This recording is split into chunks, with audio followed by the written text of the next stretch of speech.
नमस्कार दोस्तों, स्वागत है आपका इस नए वीडियो में। हमारी जिंदगी में कई बार हम खुद को एक मुश्किल घड़ी में पाते हैं। कई बार हमें बड़े फैसले लेने पड़ते हैं, लेकिन हमें यह नहीं पता होता कि वो सही है या गलत। क्या उस फैसले का परिणाम हमारे जीवन में खुशियां लाएगा या मुसीबत। लेकिन कई बार हमारे पास सही निर्णय लेने के सुझाव नहीं होते और हम जल्दबाजी में फैसला कर लेते हैं, और उन फैसलों की वजह से हमारी जिंदगी सुखमय हो सकती है या फिर हमारी जिंदगी नरक से भी बढ़कर हो सकती है। इसलिए सही फैसला लेने की क्षमता हमारे जीवन में सफलता हासिल करने के लिए आवश्यक है। तो चलिए आज की इस बोध कहानी के माध्यम से जानते हैं कि जीवन में सही फैसले कैसे लिए जाएं, और यह भी कि सही निर्णय लेने के तरीका कौन सा है। तो बिना किसी देरी के कहानी शुरू करते हैं दोस्तों। कई साल पहले की बात है। एक छोटे से राज्य में एक साधु निवास कर रहे थे, जिन्हें सभी जगहों पर उनके ज्ञान के बड़े चर्चे थे। वह साधु बहुत ज्ञानी थे। उनके पास लोग बहुत दूर दूर से आते थे ताकि वे उनसे अपनी समस्याओं का समाधान प्राप्त कर सकें। उनके पास कोई भी कैसी भी समस्या लेकर क्यों न आए, वह समस्या का समाधान अवश्य करते थे। जब भी वह किसी की समस्या सुनते तो उस समस्या को बड़े ही ध्यान से सुनते समझते उसमें लीन हो जाते, और उसके बाद कुछ देर के लिए वह आंखें बंद करते और समस्या के बारे में अच्छे से सोच विचार करते और उसके बाद उसका समाधान देते। ऐसे में कोई भी व्यक्ति उनके बारे में केवल एक ही बात सोचता था, शायद इन साधु के पास कोई ऐसी चमत्कारिक शक्तियां हैं जिससे यह समाधान पूछते हैं और उसके बाद हमें वह समाधान बताते हैं। एक बार एक युवक ने उन महाराज से यह पूछ भी लिया, क्या आपके पास ऐसी कोई चमत्कारी शक्तियां हैं जिसके कारण आप हमारी समस्याओं का समाधान करते हैं, या आपके पास ऐसी कोई दिव्य दृष्टि है जिससे आप हमारी समस्याओं का समाधान खोज पाते हैं। उस युवक की यह बात सुनकर वह साधु जोर जोर से हंसने लगे, लेकिन उन्होंने उस युवक की बात का कोई जवाब नहीं दिया। उसके कुछ ही दिनों बाद उस राज्य में एक बड़ी अजीब सी घटना घटी। उस राज्य में एक बुढ़िया औरत रहा करती थी जो अपने पूरे घर में अकेले ही रहती थी। उसका कोई न था। उस राज्य से होकर 4 मित्र अपने घर की ओर जा रहे थे। वे लोग दूसरे नगर में काम करके पैसा इकट्ठा करके अपने गांव की ओर जा रहे थे। यह बात बहुत पुराने जमाने की है, जब यातायात के साधन न हुआ करते थे, इसलिए वे लोग पैदल ही यात्रा किया करते थे। इसी कारण वे चारों मित्र अपने अपने धन को इकट्ठा करके अपने गांव की ओर प्रस्थान कर रहे थे। उन चारों ने अपना अपना एक छोटी सी पोटली में रखा था और उसी पोटली में उन सब की सारी कमाई थी। तभी उन चारों मित्रों में से एक मित्र कहता है, मित्रों, इस तरह से यदि हम अपना धन अलग अलग रखेंगे तो इससे हमारा धन चोरी हो सकता है। क्यों ना हम अपना सारा धन एक ही पोटली में रख दें, जिससे हम सब इस पर ध्यान भी दे सकेंगे और हमारा धन सुरक्षित भी हो जाएगा। और जब हम अपने गांव पहुंच जाएंगे तो हम वहां पर अपना अपना हिस्सा इसमें से ले लेंगे। उन तीनों मित्रों ने उस युवक की बात मान ली और वे सभी मिलकर अपना एक ही पोटली में रख देते हैं और वे सभी मिलकर अपने गांव की ओर आगे बढ़ते हैं। चलते चलते काफी समय बीत चुका था और अब रात्रि होने वाली थी। तभी आगे चलकर रास्ते में उन्हें एक घर दिखाई दिया जहां पर एक बूढ़ी औरत रहा करती थी। रात्रि का समय भी हो चुका था और उन चारों मित्रों को रात रुकने के लिए कोई न कोई जगह की आवश्यकता भी थी। ऐसे में उन चारों ने मिलकर यह योजना बनाई कि वह लोग आज रात इसी घर में ठहरेंगे। इसलिए वे चारों लोग उस घर की ओर आगे बढ़ते हैं। उस घर का दरवाजा खटखटाते हैं। तभी सामने से एक बूढ़ी औरत दरवाजा खोलती है और उन चारों मित्रों में से एक मित्र हाथ जोड़कर उस बूढ़ी औरत से कहता है, माता जी, हम अपने गांव की ओर जा रहे थे, लेकिन यहाँ रास्ते में ही रात हो गई और अब हम इतनी रात में सफर नहीं कर सकते। इसलिए हमारी आपसे विनती है कि हम आपके यहाँ पर एक रात रुकना चाहते हैं। सुबह होते ही हम यहाँ से चले जाएंगे। उस बूढ़ी औरत ने काफी देर सोच विचार किया और उसके बाद वह बूढ़ी औरत कहती है, ठीक है, तुम सभी आज रात के लिए यहाँ पर रुक सकते हो।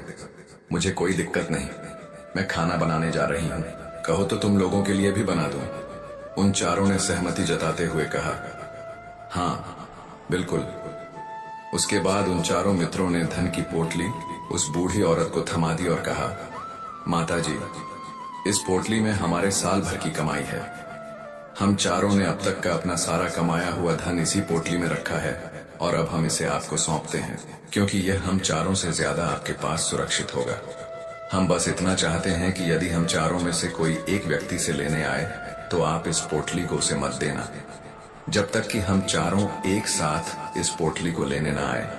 तभी वह बूढ़ी औरत कहती है, ठीक है बेटा, यदि तुम चारों एक साथ आओगे तभी मैं इस पोटली को आपको सौंपेंगे। और वैसे भी आप लोग तो सुबह यहाँ से चले जाने वाले हैं। मैं आपको सुबह ही यह पोटली थमा दूंगी। वह धन की पोटली उस बूढ़ी औरत को थमाकर चारों मित्र निश्चिंत हो जाते हैं कि अब उनका धन सुरक्षित है और वे लोग खाना खाकर सो जाते हैं। अगली सुबह जब वह चारों उठते हैं तो सभी लोग अपनी आगे की यात्रा के लिए तैयारियां शुरू कर देते हैं। उन चारों नौजवानों में से एक नौजवान थोड़ा सा बदमाश था। वह अपने उन तीनों मित्रों से कहता है, भाइयों, इस बूढ़ी औरत ने हमारी रात भर खातिरदारी की है, हमें अच्छा भोजन खिलाया, सोने के लिए अच्छी जगह दी, रात भर यहाँ सिर छुपाने के लिए एक अच्छा मकान दिया और हमने अब तक उसके लिए कुछ नहीं किया। वह बूढ़ी औरत अकेले ही खेतों में काम कर रही है। क्या हम सभी यहाँ से जाने से पहले इस बूढ़ी औरत की मदद नहीं कर सकते? उस बदमाश नौजवान ने मन ही मन यह योजना बना ली थी कि वह किसी तरह से भी उस बुढ़िया से पोटली हासिल करके ही रहेगा। बाकी के तीनों मित्र उसकी बातों में आ जाते हैं और वे सभी मिलकर उस बुढ़िया की मदद करने अर्थात खेतों में काम करने के लिए चल पड़ते हैं। वे सभी मिलकर खेतों का काम कर ही रहे थे कि तभी वह बदमाश नौजवान अपने बाकी तीनों मित्रों से कहता है, मित्र, मुझे जोरों की प्यास लग गई है, मैं जरा उस बूढ़ी औरत से पानी मांग कर लाता हूँ। वह बाकी मित्र भी अब काफी थक चुके थे, उन्हें भी जोरों की प्यास लगी थी, इसलिए वह तीनों मित्र उसे वहां से जाने की अनुमति दे देते हैं। जैसे ही वह बदमाश उस बूढ़ी औरत के पास पहुंचता है, वह उस बूढ़ी औरत से कहता है, माता जी, अब हम यहाँ से जा रहे हैं, कृपया करके हमारे धन की पोटली हमें वापस दे दें। इस पर वह बूढ़ी औरत कहती है, नहीं नहीं, जब तक तुम चारों एक साथ ना हो तब तक मैं वह पोटली किसी को नहीं दे सकती। तुम्ही ने तो कहा था कि जब तक हम चारों एक साथ ना हो तब तक यह पोटली किसी को नहीं देनी है। तभी वह बदमाश उन तीनों की तरफ इशारा करते हुए कहता, हे लाओ, उन तीनों की हमारा मित्र हमारे लिए पानी लाना चाहता है, इसलिए वह हमसे आज्ञा मांग रहा है। तभी उन तीनों मित्रों ने इशारे में उस युवक से कहा, हाँ हाँ ठीक है, ले आओ। ये देख, उस बुढ़िया को यह लगने लगा कि अब ये चारों यहाँ से जा रहे हैं, इसलिए उस बुढ़िया ने वह पोटली लाकर उस बदमाश के हाथों में रख दी और वह बदमाश उस पोटली को लेकर वहां से चला गया और बाकी के तीनों मित्र अपने खेत के काम में व्यस्त हो जाते हैं। कुछ देर के बाद जब वह तीनों खेत का काम करके वापस लौटते हैं और बुढ़िया से कहते हैं, माता जी, हमारा मित्र जो यहाँ पानी पीने आया था वह कहाँ गया? इस पर वह बुढ़िया कहती हैं, क्या वह पानी पीने आया था? पर वह तो कह रहा था कि हम चारों जा रहे हैं, कृपया करके हमारे धन की पोटली हमें थमा दें। तब तीनों बड़े आश्चर्य होकर उस बुढ़िया से कहते हैं, माता जी, हमने भला कब कहा? वह पोटली मांगी थी, हमें तो प्यास लगी थी और हमने पानी के लिए इशारा किया था। तभी बूढ़ी औरत उन तीनों से कहती है, परंतु अब तो वह पोटली लेकर जा चुका है। तभी वह तीनों मित्र सर पकड़कर रोने लगते हैं और कहते हैं, माँ, जो वह अकेले लेकर भाग चुका है। हमने तो आपको कहा था कि जब तक हम चारों एक साथ न आए तब तक आपको वह पोटली किसी को नहीं देनी है, फिर आपने ऐसा क्यों किया? इसमें आप ही की गलती है। हमने आपको उस पोटली की हिफाजत के लिए रखा था और आपने उसे एक ऐसे आदमी के हाथों, जिसने हमारा सारा धन हमसे लूट लिया, हम बर्दाश्त नहीं करेंगे। हम राजा के पास जाएंगे और राजा से आपकी शिकायत करेंगे, न्याय की मांग करेंगे। अब तो इस बात का राजा ही फैसला करेंगे। तीनों नौजवान क्रोधित होकर राज दरबार में पहुंच जाते हैं और अपनी सारी समस्या उन राजा को बता देते हैं। जब वह राजा उन तीनों नौजवानों की बात ध्यानपूर्वक सुनता है तो वह तुरंत ही उस बुढ़िया को राज दरबार में पेश होने का आदेश देता है। राजा के आदेश पर राजा के सैनिक तुरंत ही उस बूढ़ी औरत को राज दरबार में पेश करते हैं और राजा भरी दरबार उस बूढ़ी औरत को दोषी करार कर देता है और कहता है, तुम्हें वह पोटली उस अकेले व्यक्ति को नहीं देनी चाहिए थी, जब उन्होंने तुमसे कहा था कि जब तक वह चारों एक साथ उस पोटली को लेने न आए तब तक तुम्हें वह धन किसी को नहीं देना चाहिए था। इसमें तुम्हारी गलती है और अब तुम्हें इसका हर्जाना भरना होगा। तुम्हें इनका धन। राजा का यह आदेश सुनकर बूढ़ी औरत फूट फूट कर रोने लगती है और राजा से मदद की गुहार लगाती है और कहती है, हे राजन, मैं तो एक बूढ़ी औरत हूँ और मेरे पास इतना धन नहीं है और ना ही मेरे घर में कोई ऐसा है जो धन कमाता हो। मेरे पास इतना धन नहीं कि मैं इनका धन लौटा। मैं तो अकेली हूँ, बेसहारा हूँ, कृपा करके मुझ पर रहम करे। लेकिन राजा उस बूढ़ी औरत की एक नहीं सुनता। वह बूढ़ी औरत रोते हुए अपने घर की ओर जा रही थी। ये सोच रही थी कि आखिर मैं इतना धन कहां से लाऊं कि कैसे मैं उन लोगों का यह धन। मेरे पास इतना धन नहीं है, मैं क्या करूं, कैसे करूं, कहां से लाऊं इतना धन। यदि मैंने उनका धन नहीं लौटाया तो मुझे राजा मार डालेगा। वैसे भी मेरी ही गलती है। जब उन चारों ने मिलकर मुझसे कहा था कि जब तक हम चारों एक साथ ना आए तब तक वह पोटली किसी को नहीं। फिर भी मैंने वह पोटली केवल उस एक व्यक्ति को थमा दी। इसमें गलती तो मेरी ही है। वह रोते रोते ये सारी बातें सोचते हुए अपने घर की ओर जा रही थी। तभी रास्ते में उस बूढ़ी औरत को वही संत मिले जो उस नगर में किसी भी समस्या का बड़ी ही सरलता और सहजता से करते हैं। उन्होंने उस बूढ़ी औरत से कहा, क्या बात है बेटी, क्यों रो रही हो? इस पर वह बूढ़ी औरत उस संत को सब कुछ सच सच बता देती है और कहती है, हे महाराज, इसमें गलती तो मेरी ही है। उन चारों ने तो पहले ही। तब तक वह पोटली मुझे किसी को नहीं देनी है, लेकिन मेरी हिम्मत मारी गई थी जो मैंने वह पोटली केवल एक व्यक्ति को थमा दी और वह उनका सारा धन लेकर वहां से भाग गया। लेकिन अब मुझे यह समझ नहीं आ रहा कि मैं वह सारा धन कहां से लाऊं, कैसे जुटाऊं। मेरे पास इतना धन नहीं है और राजा ने तो आदेश भी दे दिया है कि मुझे उनका धन लौटाना ही पड़ेगा। लेकिन मैं यह समझ नहीं पा रही कि इतना सारा धन मैं कहां से लाऊंगी। तभी वह संत उस बूढ़ी औरत से कहते हैं, शांत हो जाओ, मैं कोई न कोई रास्ता जरूर निकाल लूंगा। इतना कहकर वह संत वहीं पर बैठ जाते हैं, ध्यान करने लगते हैं। कुछ देर के लिए आंखें बंद कर सोचते हैं, विचार करते हैं। मौन रहकर वह समस्या का समाधान निकालते हैं और उसके बाद वह उस बूढ़ी औरत से कहते हैं, बेटी, राजा ने फैसला किया है वह बिल्कुल गलत है। आपने जो किया इसमें आपकी कोई गलती नहीं है। राजा का फैसला गलत है। उन संत के इतना कहने पर बूढ़ी औरत चुप हो गई और यह सोचने लगी कि आखिर राजा का फैसला कैसे गलत हो सकता है। राजा तो सभी के लिए न्याय ही करते हैं और वह कभी किसी का बुरा नहीं करते। फिर आखिर आज राजा का फैसला कैसे गलत हो गया? उन संत और उस बुढ़िया की बात आसपास के खड़े लोग सभी लोग सुन रहे थे और वे लोग भी बड़े अचरज में थे, क्योंकि राजा का फैसला कैसे गलत हो सकता है। राजा ने तो बिल्कुल सही फैसला लिया है। इस बूढ़ी औरत ने ही गलती की है। उन चारों का धन केवल एक ही को थमा दिया। ऐसे में इस बुढ़िया को उनका धन तो लौटाना ही चाहिए। राजा ने गलत फैसला कहा किया है। तभी वह संत उस बूढ़ी औरत से कहते हैं, जाओ और राज दरबार में कह दो कि हे राजन, आपका फैसला गलत है और सही क्या है, गलत क्या है, इसका फैसला मैं करूंगा। पहले तो बूढ़ी औरत इतनी हिम्मत ही नहीं जुटा पा रही थी कि वह राज दरबार में जाकर भरे राज दरबार में राजा को यह कह सके कि राजन, आपका फैसला गलत है।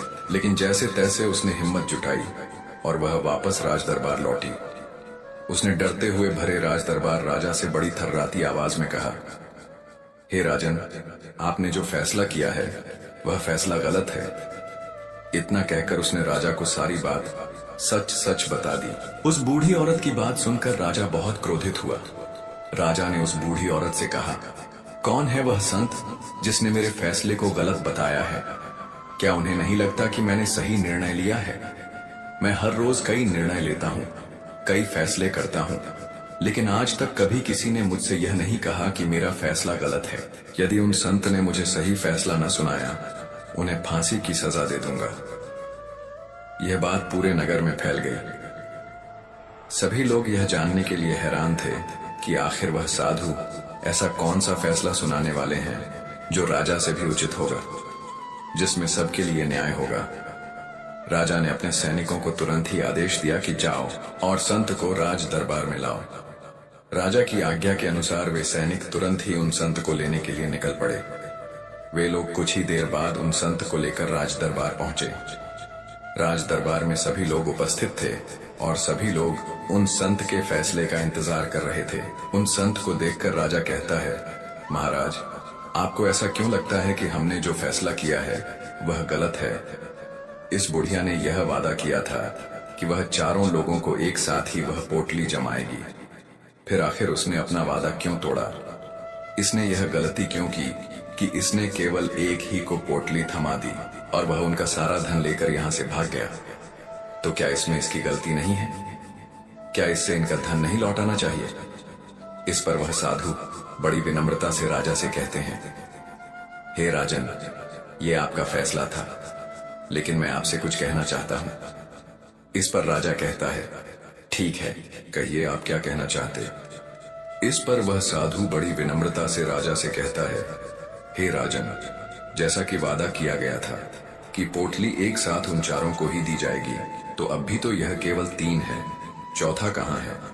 तो इनसे कहिए कि यह लोग यहाँ से वापस जाएं और अपने उस चौथे मित्र को यहाँ लेकर आए, तभी इनका धन वापस किया जाएगा। और वादा भी ऐसा ही किया गया था कि जब तक चारों लोग एक साथ ना हो तब तक उनका धन उन्हें नहीं लौटाया जाएगा। और यदि यह बूढ़ी औरत इन तीनों को धन लौटा देती है तो यह बूढ़ी औरत अपना वादा तोड़ देगी और यह सही नहीं है। इसलिए यदि आप चाहते हैं कि इनका धन लौट आया जाए तो पहले इनसे कहिए कि यह लोग जाएं और अपने उस चौथे मित्र को यहाँ पर वापस ले आए। उस राज्य दरबार में हर कोई इस बात को सुनकर बहुत खुश हुआ। सभी ने उन संत की बहुत तारीफ की। राजा भी उन संत के इस फैसले से पूरी तरह से सहमत था। राजा तुरंत ही उन संत के सामने सिर झुका लेता है और हाथ जोड़कर उनसे कहता है, हे महाराज, आपका यह फैसला इतना सही कैसे हो सकता है? आखिरी बात मेरे दिमाग में आई क्यों नहीं? मैंने इस बात को इस तरह से सोचा क्यों नहीं? तभी वह साधु उस राजा से कहते हैं, हे राजन, आपके पास और भी काम होते हैं। आप दिन भर व्यस्त रहते हैं और आपको जल्दबाजी में फैसले लेने पड़ते हैं। आपने इस मामले को सुना समझा, लेकिन इसे देखने में आप गलती कर गए। इससे आपने केवल ऊपरी तौर पर देखा, आपने इसकी गहराई तक जाने का प्रयास तक नहीं किया। यदि आपने इस मामले की गहराई को देखा होता, समझा होता, तो आप भी इसी नतीजे पर आते। जब तक हम किसी मामले की गहराई तक नहीं जाते तब तक हम उसका सही समाधान नहीं निकाल सकते। लेकिन हम में से अधिकांश लोग तो अपने फैसले केवल जल्दबाजी में लेना चाहते हैं, भले ही वह मामला कितना भी गंभीर क्यों न हो। हमें तो बस अपना हक चाहिए, हमारा नाम होना चाहिए, भले ही फैसला हमारे लिए आगे चलकर हमारे लिए नुकसानदायी क्यों न हो। लेकिन हम तो उस मामले की गहराई तक जाने के लिए सोचते तक नहीं। तभी वह राजा उन संत से कहता है, हे महाराज, क्या आपके पास कोई दिव्य शक्तियां हैं? क्या आपके पास ऐसी कोई चमत्कारिक शक्ति है जिसे आप सवाल करते हैं और बदले में वह आपको जवाब देती है, जिस कारण आप सटीक और सही समाधान बता पाते हैं? राजा की यह बात सुनकर वह संत मुस्कुराने लगे और राजा से कहते हैं, हे राजन, ये सवाल मुझसे कई लोगों ने पूछा है और मैंने कभी किसी का कोई जवाब नहीं दिया। लेकिन आप इस राज्य के राजा हैं, इसीलिए मैं आपके इस प्रश्न का उत्तर देता हूँ। आप में से कई लोगों को यहाँ ऐसा लगता है कि मेरे पास कोई ऐसी शक्तियां हैं जिससे मैं बात कर सकता हूँ, जिससे मैं कोई भी समस्या का समाधान पा सकता हूँ। लेकिन मैं आप लोगों को एक बात सच सच बता देता हूँ, मेरे पास ऐसी कोई शक्तियां नहीं है। मैं तो केवल हर मामले की गहराई तक सोचता हूँ, उस बात पर विचार करता हूँ, और जब मैं विचार करता हूँ तो मेरे सामने कई सारे समाधान आते हैं, और जो समाधान मेरे सामने आते हैं मैं उन पर भी विचार करता हूँ, उनके बारे में भी गहराई तक जाता हूँ। और जब मुझे लगता है कि इस समस्या का समाधान यही होना चाहिए, तभी मैं समाधान उस व्यक्ति को देता हूँ ताकि वह अपनी समस्या का समाधान कर सके। अब आप ही सोचिए, आप जल्दबाजी में यह फैसला लेकर इस बुढ़िया का जीवन पूरी तरह से बर्बाद कर देते। हमारा पूरा जीवन केवल एक फैसले पर निर्भर करता है। यदि वह फैसला सही हुआ तो हमारा जीवन अच्छा बन जाएगा, और यदि वह फैसला गलत निकला तो हमारा जीवन नर्क से भी बदतर हो सकता है। इसलिए यदि आप सही और सटीक फैसला लेना चाहते हैं तो आपको मौन रहना सीखना पड़ेगा। मौन रहकर उस पर विचार करना सीखना होगा।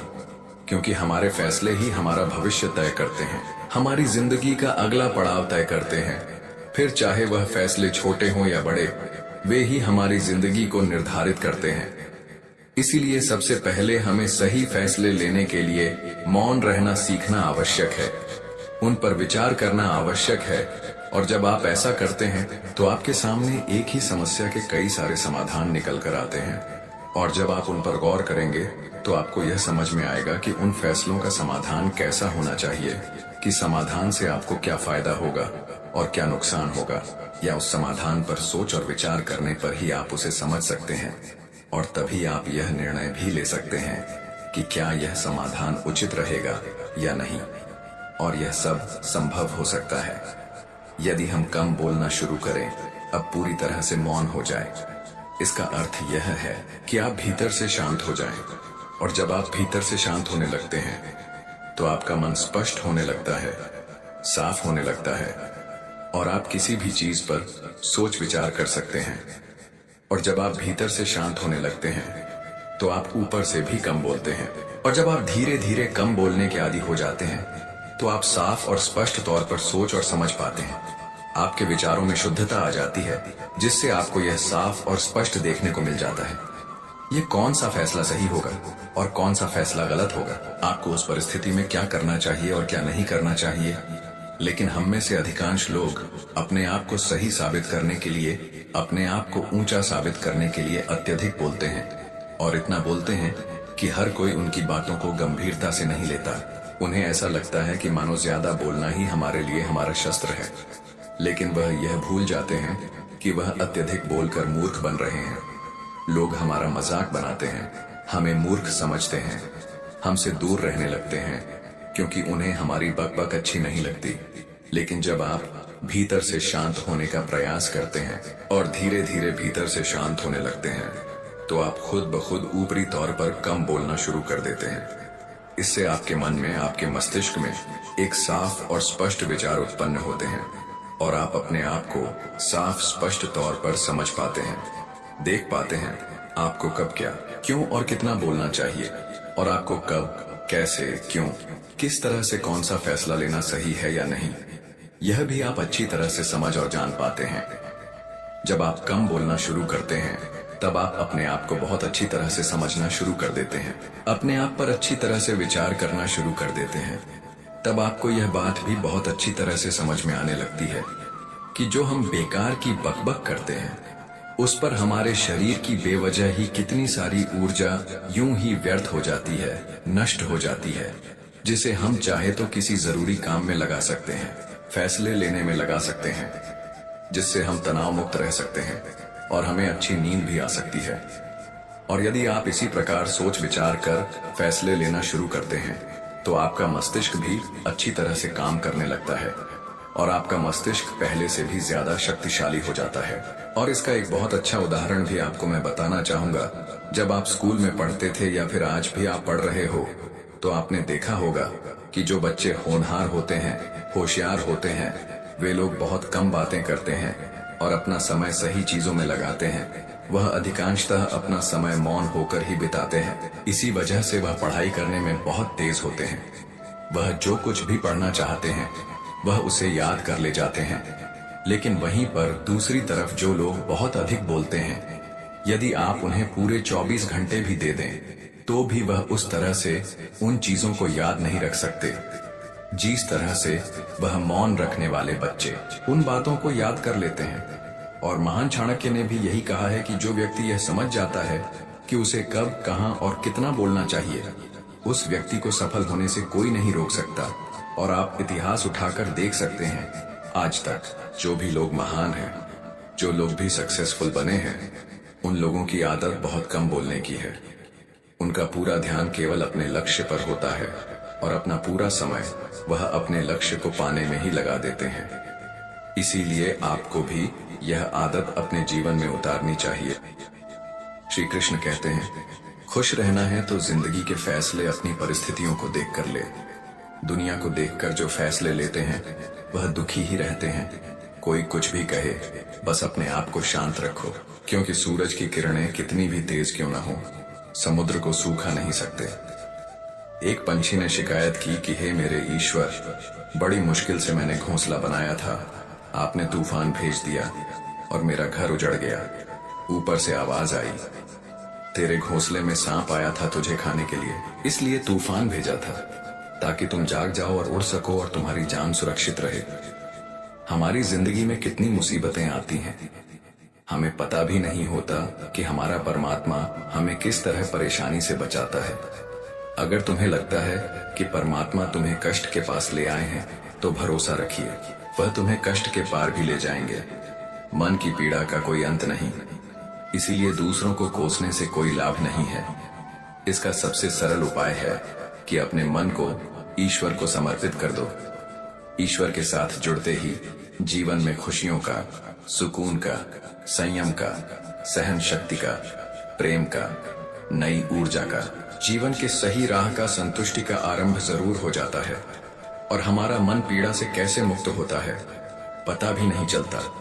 अगर प्रभु तुमसे ज्यादा इंतजार करवा रहे हैं तो तैयार रहना, वह उससे कहीं ज्यादा देने वाले हैं जितना तुमने मांगा है।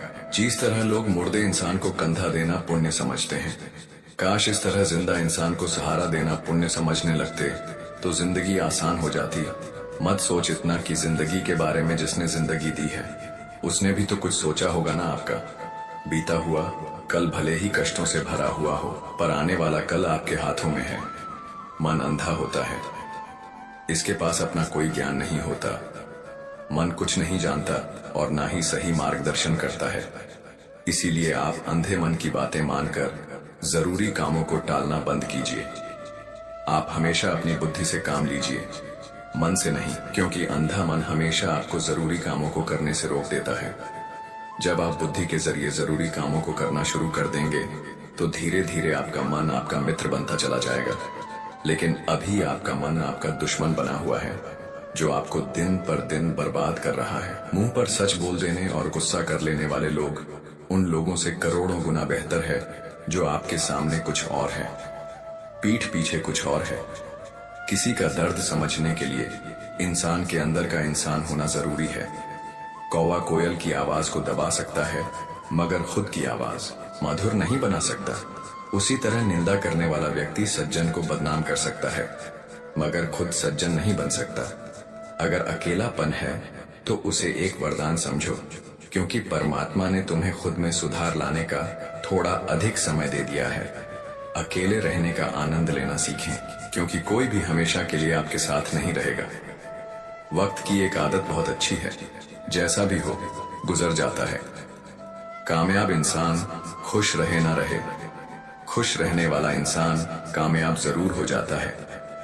जब सुखी हो तो भगवान को मत भूलना, और जब दुखी हो तो भगवान पर विश्वास रखना। लोग रंग बदलते हैं, मुरली वाला वक्त बदल देता है।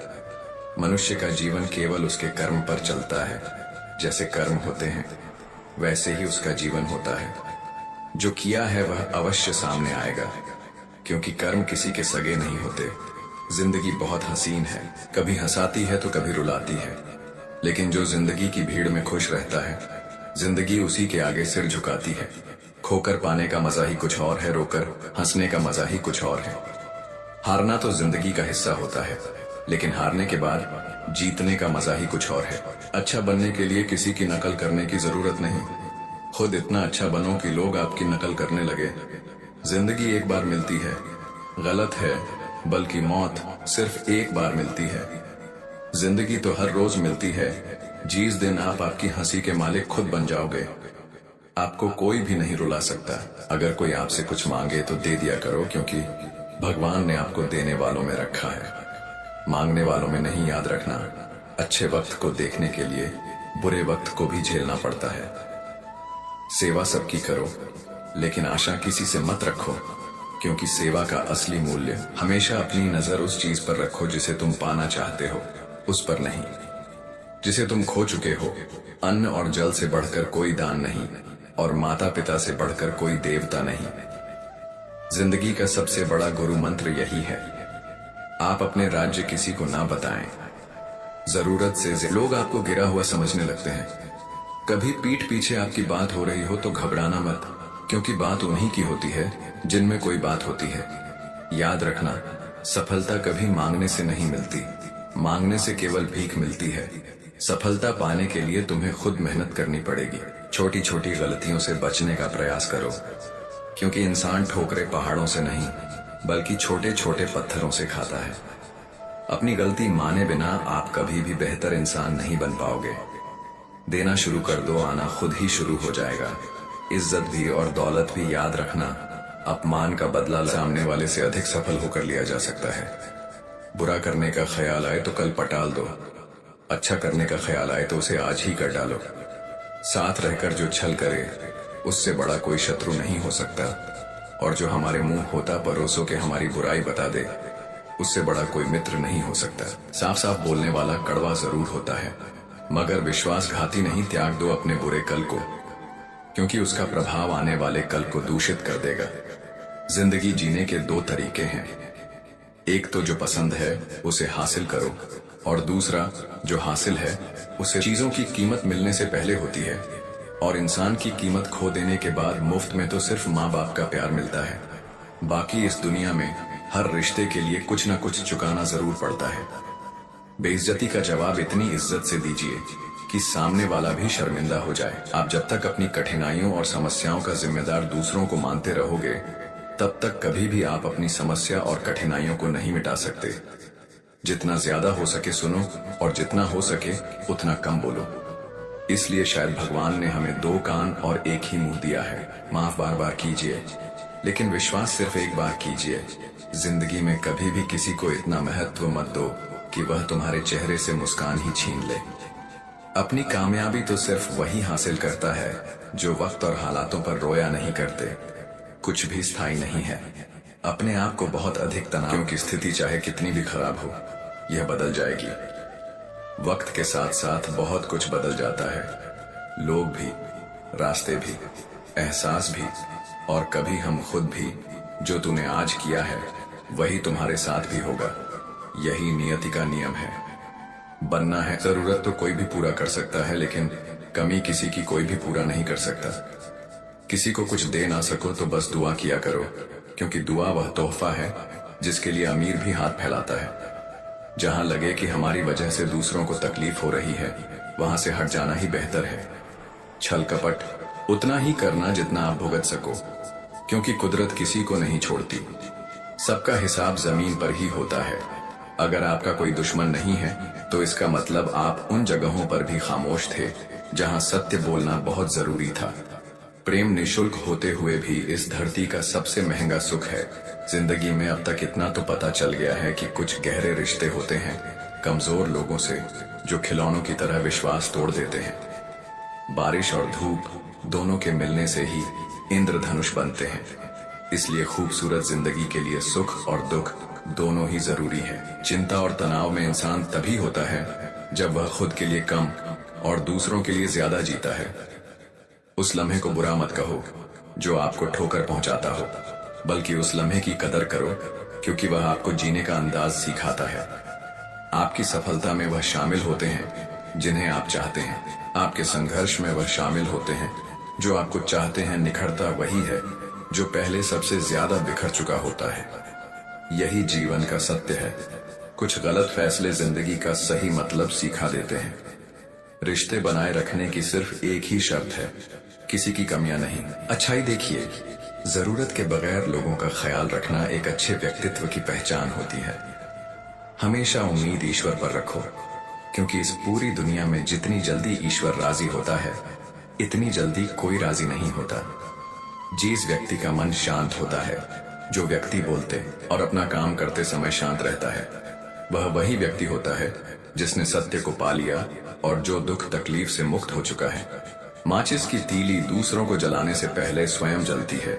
इस प्रकार हमारा गुस्सा भी माचिस की एक तीली की तरह है, जो दूसरों को बर्बाद करने से पहले स्वयं को तीली की तरह बर्बाद करता है।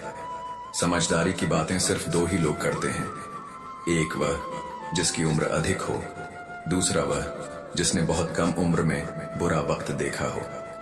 इस दुनिया में जुनून जैसी कोई आग नहीं है, मूर्खता जैसी कोई जाल नहीं है, नफरत जैसा कोई दरिंदा नहीं है, और लालच जैसी कोई धार नहीं है। गुण 36 नहीं, केवल 4 चाहिए।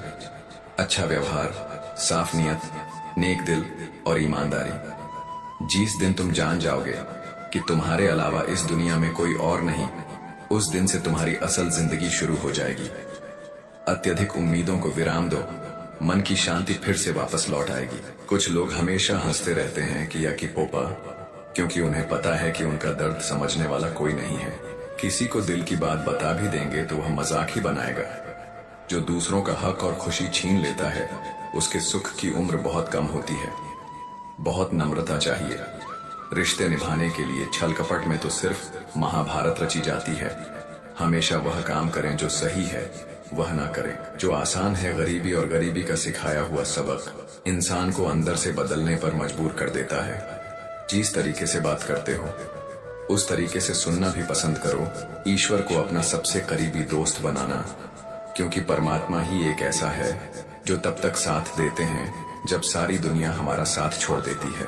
ऐसे लोगों से दोस्ती बनाए रखिए जो आपको बेहतर बनाने के लिए प्रेरित करता हो, जो आपको अपनी जवाबदारी माने और आपका ख्याल रखे, जो आपको अपना समझे और अपना घर जैसा महसूस कराए, जो आपकी सहायता करे और आपको समझे। मृत्यु के समय तुम्हारी कोई नहीं सुनेगा। कर्म की गति ही तय करेगी कि तुम किस ओर घसीटे जाओगे। स्वास्थ्य सबसे बड़ा उपहार है, संतोष सबसे बड़ा धन है, वफादारी सबसे बड़ा संबंध है। छल करोगे तो छल मिलेगा, आज नहीं तो कल मिलेगा। जियोगे जिंदगी सच्चाई से सुकून, हर पल मिलेगा उपवास। हमेशा अन्न का ही क्यों लोभ लालच, घृणा, चुगली, क्रोध और गंदे विचारों का भी होना चाहिए। मन का संकल्प और शरीर का पराक्रम यदि किसी काम में पूरी तरह लगा दिया जाए तो सफलता अवश्य ही है। भाग्य के दरवाजे पर सर पीटने से बेहतर है कामों का तूफान पैदा करें। दरवाजे अपने आप खुल जाएंगे। क्रोध की अवस्था में भ्रम जन्म लेता है। ब्रह्म बुद्धि को नष्ट कर देता है। बुद्धि के नष्ट होते ही व्यक्ति का पतन हो जाता है। पानी मर्यादा छोड़े तो विनाश होता है, यदि वाणी मर्यादा छोड़े तो सर्वनाश होता है। किसी को धोखा देना एक कर्ज है जो आपको किसी और के हाथों एक दिन जरूर मिलेगा। कलयुग है, हमेशा तैयारी के साथ ही रहना। मौसम और इंसान कब बदल जाए इसका कोई भरोसा नहीं। भगवान कहते हैं कि तुम मेरी ओर देखोगे तो मैं भी तुम्हारी ओर देखूंगा। तुम जिस भाव से मुझे याद करोगे उसी भाव से मैं तुम्हारे पास आऊंगा। बदला लेने के लिए मत सोचो, आराम से बैठो। इन लोगों ने आपके साथ बुरा किया है, अंत में उनके साथ भी बुरा ही होगा। इस पूरी दुनिया में सबसे ज्यादा कीमती है समय, इसलिए इसे बर्बाद न करें, नहीं तो अंत में आपको पछतावे के अलावा कुछ नहीं मिलेगा। जिंदगी में अपनी तुलना किसी से मत करो। जैसे चांद और सूरज की तुलना नहीं की जा सकती, क्योंकि दोनों ही अपने पन्ने वक्त पर ही चमकते हैं। यदि किसी काम को करने में डर लगे तो याद रखना, डर संकेत है कि आपका काम वाकई में बहादुरी से भरा है। ख्वाब जिनके ऊंचे और मस्त होते हैं, इम्तिहान भी उनके जबरदस्त होते हैं। पहाड़ की ऊंचाई आपको कभी भी आगे बढ़ने से नहीं रोकती, बल्कि आपके जूते में पड़े कंकड़ आपको आगे बढ़ने से रोकते हैं। निकाल फेंको उस कंकड़ को, सिर्फ मरी हुई मछली को पानी का बहाव चलाती है। जिस मछली में जान होती है वह अपना रास्ता खुद बनाती है। अपने हौसलों को यह मत बताओ कि तुम्हारी परेशानी कितनी बड़ी है, अपनी परेशानी को बताओ तुम्हारे हौसले कितने बड़े हैं। सफल वो नहीं जो अपने दुश्मनों पर विजय प्राप्त करे, फुकू की तू की नाताकार, बल्कि सफल तो वह है जो अपनी इच्छाओं पर भी विजय प्राप्त करता है। अगर केवल इसलिए आपने अपने सपनों पर काम करना बंद कर दिया है क्योंकि किसी को लगता है कि आप उसे नहीं कर सकते हैं, तो वह आपका सपना नहीं है, वह आपकी बस एक छोटी सी इच्छा है। जो लोग आपको नजदीक से नहीं जानते, उनकी बातों को दिल पर मत लगाओ, आगे बढ़ो और कुछ करके दिखाओ। जिंदगी में अच्छे लोगों की तलाश मत करो, बल्कि खुद अच्छे बन जाओ। आपसे मिलकर शायद किसी की तलाश पूरी हो जाए। यदि आप उड़ नहीं सकते तो दौड़ो, यदि आप दौड़ नहीं सकते तो चलो, अगर चल नहीं सकते तो रेंगो, लेकिन हमेशा आगे बढ़ते रहो। एक बार गुरु ने अपने शिष्यों से पूछा, क्या आप जानते हैं हमारे अंदर एक बड़ा युद्ध निरंतर चलता रहता है। जब सारे शिष्य चुप रहे तब गुरुजी बोले, वास्तव में सबसे बड़ी लड़ाई हमारे अंदर दो भेड़ियों की है।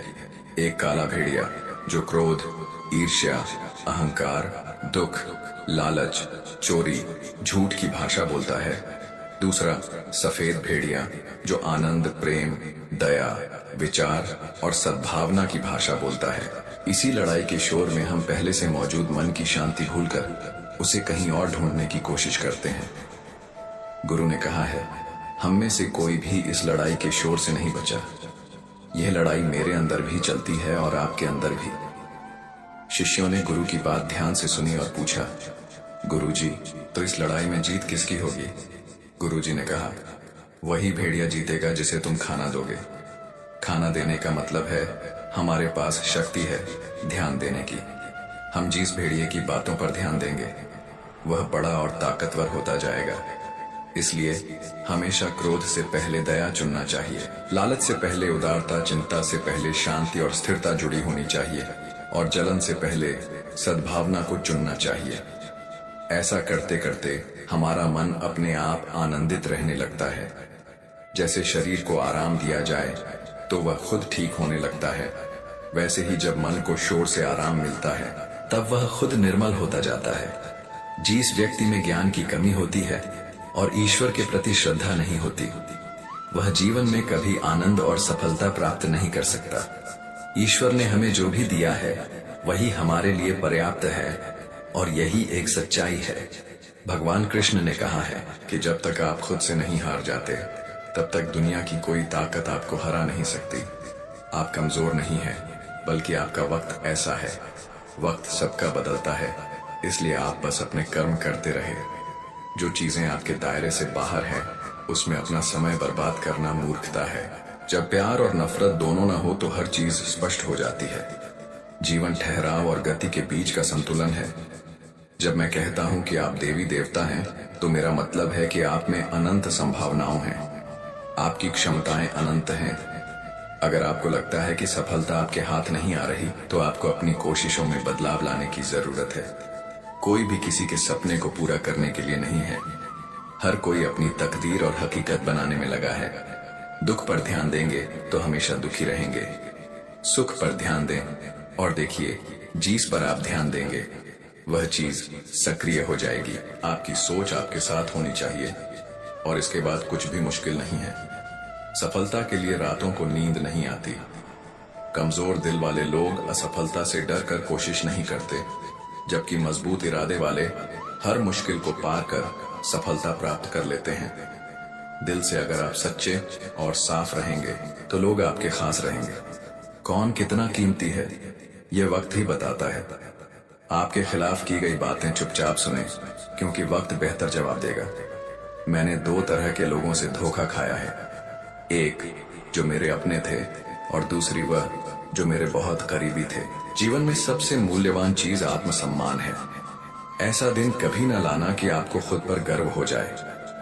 ऐसा बने कि सबके दिलों में रहे, ताकि हर कोई आपको दुआ देने को मजबूर हो जाए। वक्त जैसा बने और कभी यह ना सोचे कि लोग क्या कहेंगे। वे पहले दिन हंसेंगे, दूसरे दिन मजाक बनाएंगे और तीसरे दिन भूल जाएंगे। इसलिए लोगों की परवाह ना करें, वही करें जो सही और उचित हो, जो आप चाहते हैं और जिससे आप खुश हैं। ये जिंदगी आपकी है, लोगों की नहीं। जीवन में कामयाब होने के लिए अच्छे मित्रों की जरूरत होती है, लेकिन ज्यादा कामयाब होने के लिए अच्छे शत्रुओं की। हमेशा चुनौतियों को स्वीकार करें, इससे सफलता मिलेंगे। शिक्षा अगर नियत अच्छी होती है तो नसीब कभी भी बुरा नहीं होता। आप इस दुनिया में अकेले आए हैं, लेकिन जाने के बाद अपने विचार और बुद्धि देकर जा सकते हैं। सफल बनने के लिए सबकी सुनने की आदत होनी चाहिए, लेकिन वही करना चाहिए जो आपके मन को भाए। कुछ लोग केवल सफल होने के सपने देखते हैं, जबकि अन्य लोग जाग कर इसके लिए कठिन मेहनत करते हैं। ईमानदारी की कमाई व्यक्ति खाता है और बेईमानी की कमाई उसे खा जाती है। जल्दबाजी में नुकसान उठाने का बहुत कम ही होता है, और ऐसा हो नहीं सकता कि धैर्य रखने वाला असफल हो जाए। अगर कोई आपको अपनी परेशानी बताए तो उसे ध्यान से सुने, क्योंकि वह सिर्फ सुन रहा होता है और आप महसूस कर रहे होते हैं। कभी कभी मन कहता है कि लोगों के साथ वैसा ही करो जैसा वे आपके साथ करते हैं, लेकिन दिल कहता है कि अगर हम भी उनके जैसा बन गए तो फर्क क्या रह जाएगा। सिर्फ धन नहीं बल्कि दुआ भी कमाना सीखे। जब आप धन कमाते हैं तो सिर्फ चीजें आती हैं, लेकिन जब दुआ कमाते हैं तो धन के साथ साथ खुशी, सेहत और प्यार भी आता है। आज मिले हुए समय को ही अच्छा बनाएं। अगर आप अच्छे समय का इंतजार करेंगे तो पूरा जीवन कम रह जाएगा। अगर इंसान सोचता है कि मेरे साथ क्या हो रहा है, इसके बजाय मैं अभी क्या कर रहा हूं, पर विचार करने लगे तो जिंदगी और बेहतर हो सकती है। जिन लोगों को ज्यादा हंसने और बोलने की आदत है, अगर वे चुप हो जाएं, तो समझ लेना चाहिए कि वे भीतर से टूट चुके हैं। किसी पर ज्यादा नाराज होने से बेहतर है कि उसकी अहमियत अपने जीवन में कम कर दे। अगर आप सब कुछ जानते हुए भी गलत को गलत नहीं कह सकते, तो आप अपने हक के लिए भी नहीं लड़ सकते। खुश रहना चाहिए, बाकी सब चलता रहेगा। कोई ना कोई अपना बिछड़ता रहेगा तो कोई पराया मिलता रहेगा। रिश्तेदारी एक हिस्सेदारी से नहीं, बल्कि दोनों की भागीदारी से चलती है। जो इंसान आपके दुख में अपनी खुशी भूल जाए, वह इंसान से ज्यादा आपका अपना कोई नहीं हो सकता। दोस्तों, आपने आज के इस वीडियो से क्या सीखा, वह मुझे आप कमेंट में बता सकते हैं।